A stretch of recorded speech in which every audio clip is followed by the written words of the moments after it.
It's another beautiful episode. I welcome you to my the African channel.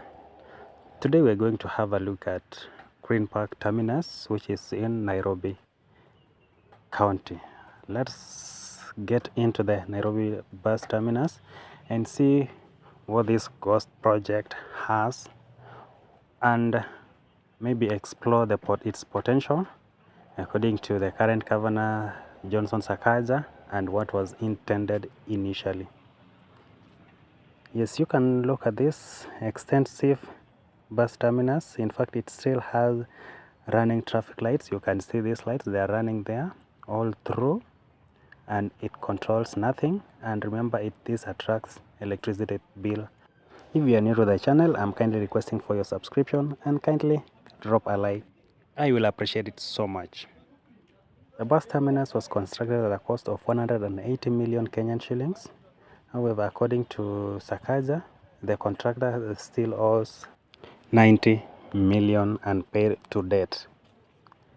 Yes, you can see this was an organized structure. It has the information desk, as you can see here.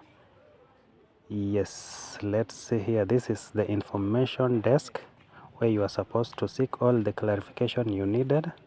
Maybe based on whether you don't know the direction, you were supposed to come here, but you can see its current state. The place is so worn out and there is nothing going on here. You see it's the grazing field for horses. You can see here, these are the horses grazing here. You can see it's a very extensive project. It covers 5 acres. Yes, considering 5 acres at the heart of CBD, it's a very big land.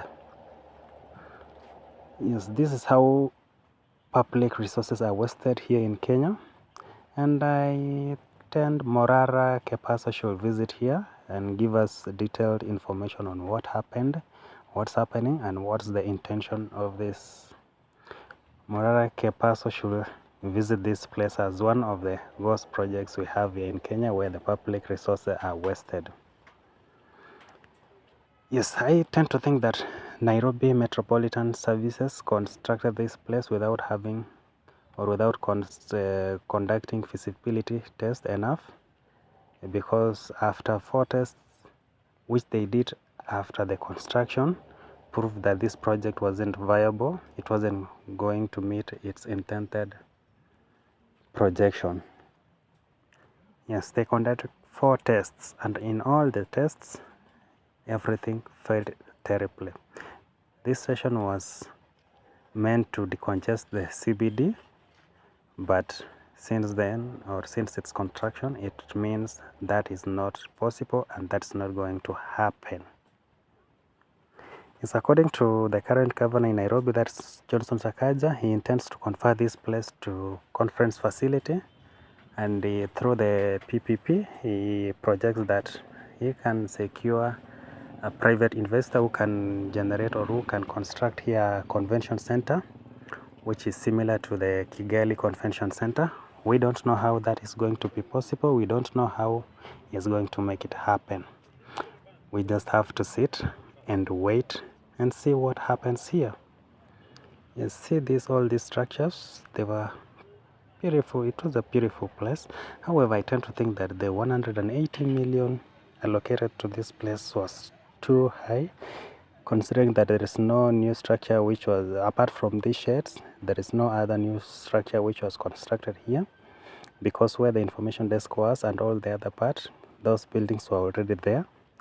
Yes, so the place has been, it's now a parking lot for the long distance cars, majorly the 11 passenger vehicles. As you can see here, these are prestige liners.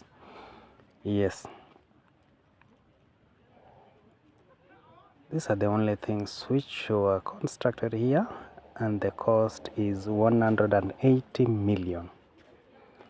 This structure was already there, this wasn't constructed. Yes, this area was Luna Park. Initially it was Luna Park area where they had all these structures and everything was in place. Let's see what happens here.